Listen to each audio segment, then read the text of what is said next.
Hey, you're listening to another Tidbits episode, and in fact, the last one for the season before I go off on a break and come back with more great stuff for you. So, thank you for listening to this entire season, and I hope you've enjoyed it. You've learned something new, something interesting. You can let go of certain myths that have been haunting you over the past couple of years, and that you're building a healthier and easier relationship with food. While we're on the break, the newsletter will still be running, so if you haven't yet subscribed to it, head over to my website, thecharlottemay.com, to do so. I'm currently traveling in Spain at the moment, and gosh, I gotta say, it's so good being back in Barcelona. This is my second time, and I'll soon be heading to Seville, which is completely new to me, so I'm really looking forward to that. Now, it's no surprise, but I travel through my stomach, right? The food here has been nothing short of incredible. Everything is bursting with flavor and freshness.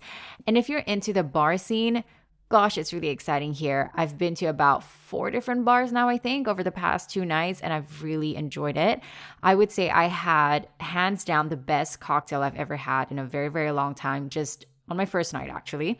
I had a gin that was infused with Roquefort blue cheese. I mean, who would have thought of that? And it was mixed with orange marmalade, a few other citrus juices, and it was just so, so good. I gotta admit though, the only thing I'm missing here is vegetables. It's my absolute mission to look for more of it because it's been 3 days and yeah, I'm in need of it, basically. My body craves it. I need some fiber. This also gave me an idea to look into what nutrition looks like in different countries. I think that would be super cool. So that's an idea to explore. For now, let's get on to our agenda for Tidbits. Remember how one of the myths that came up last week was that eating fruits before a meal was supposedly not good for digestion? Now that we've established that it's okay to eat fruits before or after a meal because digestion happens no matter what order you've eaten your food, I want to talk about something different. It's related to it and it's worth paying attention to. And that is the sequence of your food intake within a meal.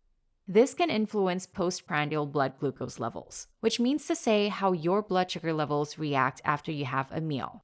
So let's talk about glucose levels first and what happens after we consume food.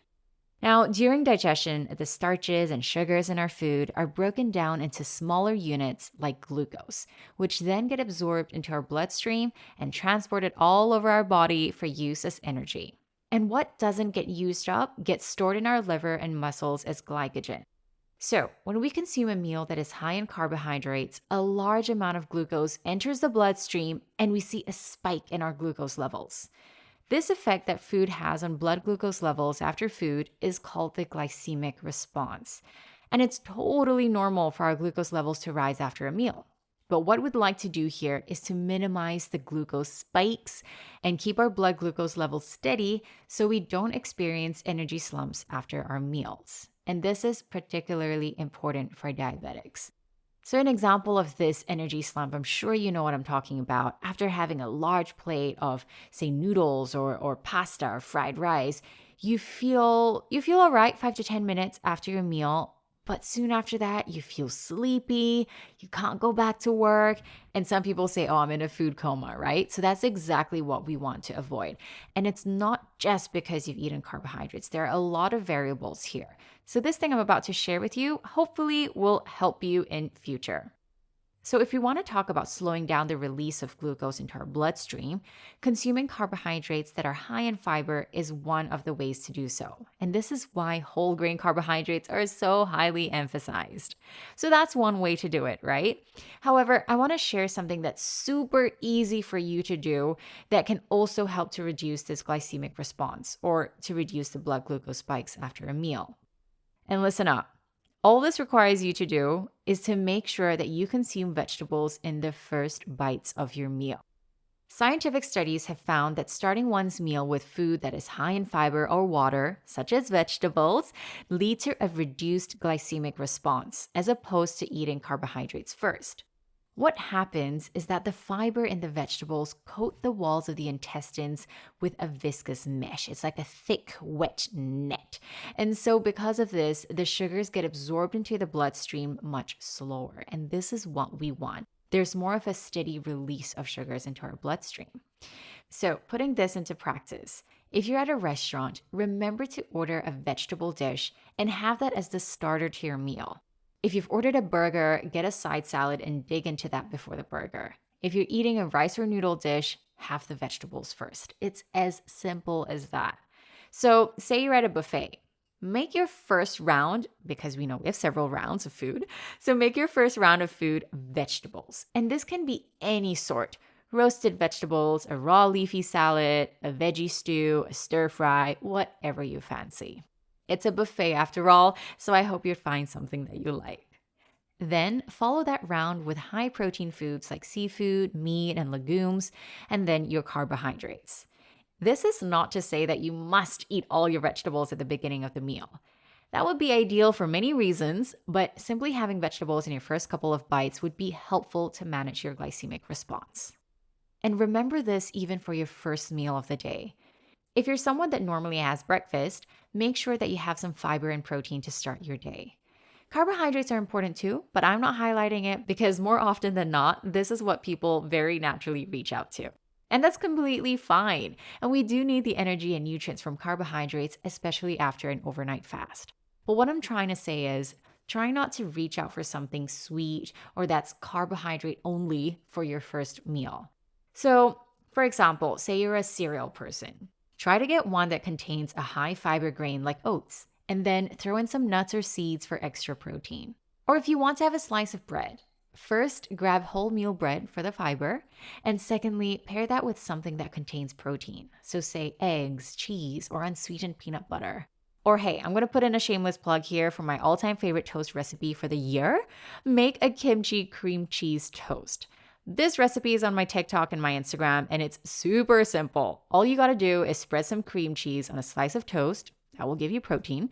And then top that with kimchi, which contains fiber and a ton of flavor. Oh, it is just so good. So this is the ideal order. Vegetables first, then protein and fat, then carbohydrates. But of course, do this only when it's easy. I don't want you segmenting your macronutrients at the dining table. So don't stress if everything is mixed together because that's normal too.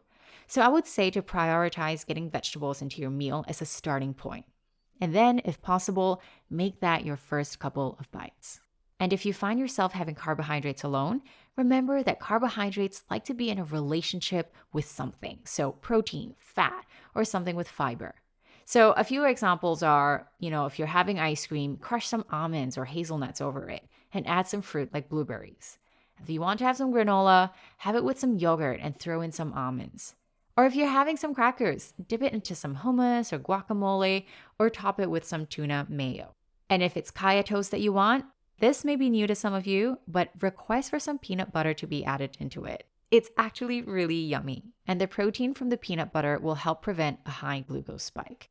So there you go, just a few ideas for you. And if you listen to episode 3 on Hawker Food, there is a similar theme here, and that is think about what you can add to the food that you're having to make it more nutritious. So it's not about saying what you can't have, it's going for what you want at a good amount, eating in moderation, and then adding extra things to it, extra protein, extra fiber, to keep you full for longer, to give you more nutrients, and like we're speaking about here, to lower those glucose spikes. Now, one very important takeaway here is that all macronutrients, so carbohydrates, protein, fat, are essential parts of our diet, and we should not be demonizing or cutting any of it from our diet. What we're encouraging here is to make the first few bites of each meal something that contains fiber, and to ensure that we're consuming protein in each meal too. So if you know someone who has diabetes, share this with them, or if you're a diabetic yourself, practicing this can be really useful. So wrapping all of this up, you can eat the same foods, but just a simple action of changing the order in which you eat the components can influence how your sugars are absorbed into your bloodstream. Have a go at this and let me know what you think. Every week, I put together a newsletter that I think you'll enjoy.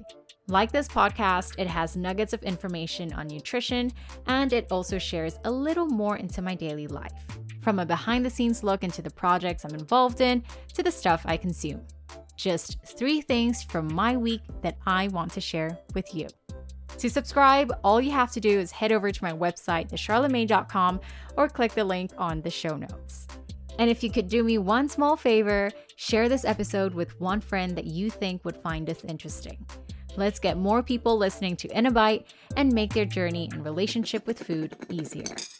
For the full transcript of this episode, head over to my website, thecharlottemaid.com/podcast.